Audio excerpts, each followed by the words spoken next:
भारत माता की, भारत माता की।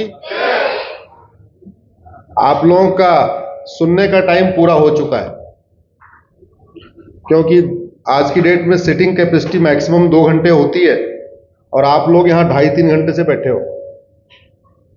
आपके लिए सुनने के लिए तैयार। तो मेरा एक बार आग्रह, थोड़ा से खड़े हो जाइए और थोड़ा स्ट्रेचिंग कर लीजिए, और क्या, क्योंकि अब आपको 15 मिनट और बैठना पड़ेगा। हाँ, पूरा लीजिए। जो लोग जानना चाहते हैं अभी चले जाए, बीच में ना जाए।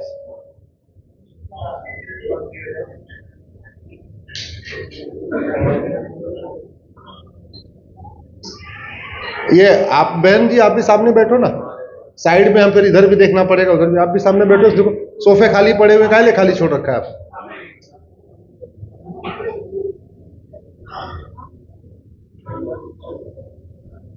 चीफ जस्टिस साहब मेनन साहब भी चले गए अपनी बात कह के।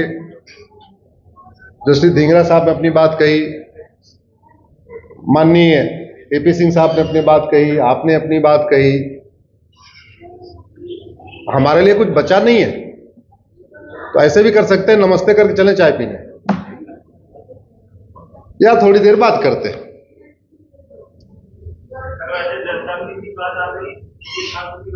सबकी बात आ गई।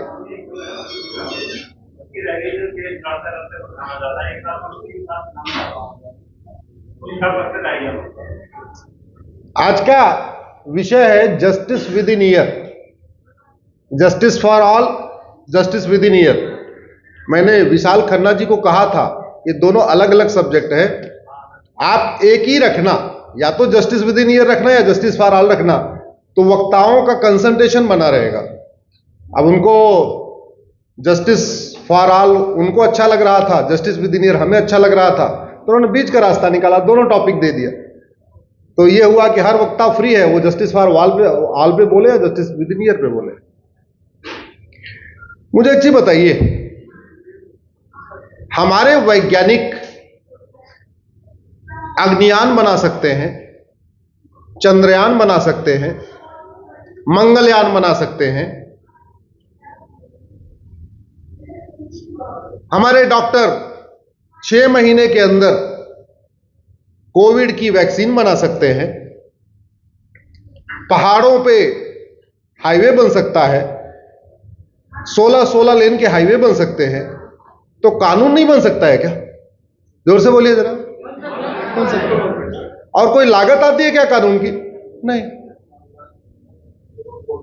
झूठ बोलना पाप तो है, लेकिन झूठ बोलना अपराध नहीं है। दुनिया के कई देशों में झूठ बोलना पाप हो या ना हो, लेकिन झूठ बोलना गंभीर अपराध है। इस एक कानून ने झूठ बोलना गंभीर अपराध है, वहां की न्यायिक व्यवस्था को फास्ट ट्रैक पे लाके दिया है। आप एक कानून बनाइए, जो झूठी कंप्लेन करेगा, जो झूठी गवाही देगा, जो झूठा बयान देगा, जो झूठा मुकदमा दर्ज कराएगा, उसको हम 10 से 20 साल की सजा देंगे। 10 से 20 साल की सजा देंगे। और इसको ये कोई रॉकेट साइंस नहीं है। अरे यही तो करना है। एफआईआर लिखवाते समय लिखना है, सेवा में श्रीमान थानाध्यक्ष महोदय, सेवा में सो मेरे साथ ये हुआ, और इसके लिए आवश्यकता पड़ने पे मैं अपना नार्को पॉलीग्राफ ब्रेन मैपिंग कराने के लिए तैयार हूं। इतनी अंडरटेकिंग देनी है। मैं गारंटी के साथ कहता हूं, इतनी अंडरटेकिंग लेना शुरू कर दिया जाए, 50% फॉल्स केसेस, चाहे वो SC/ST का केस हो, चाहे रेप का केस हो, जमीन का केस हो, मर्डर का केस हो, अपहरण का केस हो, आधे केस खत्म हो जाएंगे। आप बनाइए कि झूठी गवाही पे 10 से 20 साल सजा होगी। बाकी दूसरे तो छोड़िए, बेटा भी बाप के लिए झूठी गवाही नहीं देगा, भाई भाई के लिए झूठी गवाही नहीं देगा। बोलेगा तूने अपराध किया है भैया, तू निपटा, हम झूठी गवाही देगा, हम 10 साल जेल में क्यों रहे?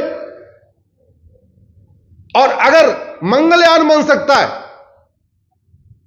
चंद्रयान बन सकता है, तो नार्को पॉलीग्राफ ब्रेन मैपिंग कानून क्यों नहीं बन सकता? अरे संविधान में 125 बार संशोधन हो सकता है, तो एक बार और 126 बार संशोधन नहीं हो सकता है क्या? आर्टिकल 20 इतना ही कहता है ना कि आप किसी को उसके खिलाफ गवाह नहीं बनाएंगे। तो ठीक है, जब यह संविधान बन रहा था उस समय तो narco polygraph brain mapping test हो सकता है, यह व्यवस्था थी नहीं। अब कुछ लोग कहेंगे नहीं, नार्को पॉलीग्राफ ब्रेन मैपिंग करने के लिए आपको इंजेक्शन लगाना पड़ेगा। अरे भैया, दिल्ली वाले सुबह से लेकर शाम तक गंदी हवा ले रहे हैं, गंदा पानी पी रहे हैं, मिलावटी फल खा रहे हैं, मिलावटी सब्जी खा रहे हैं, मिलावटी पनीर खा रहे हैं, मिलावटी दूध खा रहे हैं। तो एक बार झूठ पकड़ने के लिए अगर 2 इंजेक्शन और लगाना पड़ गया तो कौन सी आफत टूट जाएगी?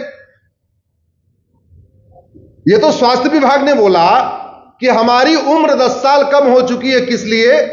क्योंकि हम दिल्ली वाले गंदी हवा लेते हैं, गंदा पानी पीते हैं, हमारे फल में मिलावट है, हमारे सब्जी में मिलावट है, हमारे दूध में मिलावट है, हमारी हर चीज में मिलावट है।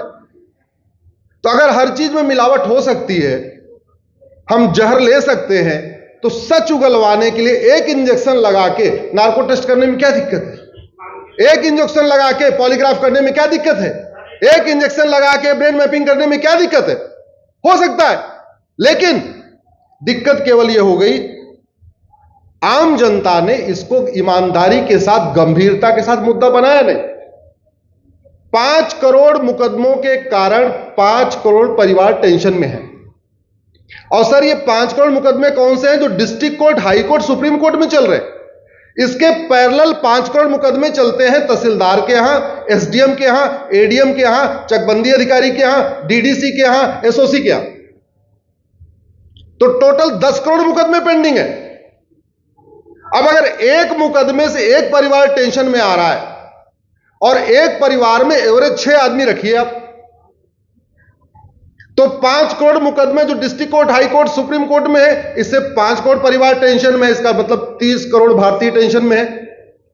5 करोड़ मुकदमे तहसीलदार के यहां, एसडीएम के यहां, एडीएम के यहां, चकबंदी अधिकारी के यहां, डीडीसी के यहां, एसओसी के यहां पेंडिंग है। मतलब उससे भी 5 करोड़ परिवार टेंशन में है। तो 30 करोड़ लोग district court, high court, supreme court से टेंशन में है और 30 करोड़ भारतीय जो रेवेन्यू वाला मुकदमा उससे टेंशन में, यानी टोटल 60 करोड़ लोग टेंशन में है। 60 करोड़ का मतलब ऑस्ट्रेलिया की जनसंख्या 2 करोड़ है। इसका मतलब 30 ऑस्ट्रेलिया के बराबर भारत में मुकदमों से टेंशन में। कनाडा की जनसंख्या 4 करोड़ है। इसका मतलब 15 कनाडा के बराबर भारत में लोग मुकदमों से टेंशन में। रूस की जनसंख्या 15 करोड़ है, यानी 5 रूस भारत के अंदर मुकदमों से टेंशन में। अमेरिका की जनसंख्या 33 करोड़ है। इसका मतलब लगभग 2 अमेरिका भारत के अंदर मुकदमों से टेंशन में। ब्राजील की जनसंख्या 22 करोड़ है। इसका मतलब लगभग 3 ब्राजील भारत में मुकदमों से टेंशन में। और समाधान क्यों नहीं हो रहा है? समाधान यहां थोड़ी निकलेगा। समाधान इसलिए नहीं निकल रहा है कि भारत में लोग दल गुलाम हैं, पार्टियों के गुलाम हैं, नेताओं के गुलाम हैं। और इतिहास नहीं देखा उन्होंने। पहले राजाओं की गुलामी करते रहे, अब नेताओं की गुलामी शुरू कर दी। पहले राजाओं की गुलामी करते रहे, अब पार्टियों की गुलामी शुरू कर दी। अच्छा, आम जनता करे तो करे, समझ में आता है।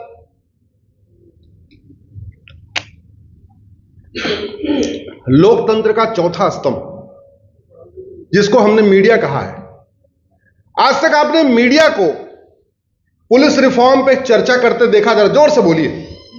जुडिशियल रिफॉर्म पे चर्चा करते देखा? एडमिनिस्ट्रेटिव रिफॉर्म पे चर्चा करते देखा? गुलामी की पुलिस व्यवस्था, गुलामी की प्रशासनिक व्यवस्था, गुलामी की न्यायिक व्यवस्था, सब कुछ गुलामी का, मीडिया उस पर चर्चा नहीं करती।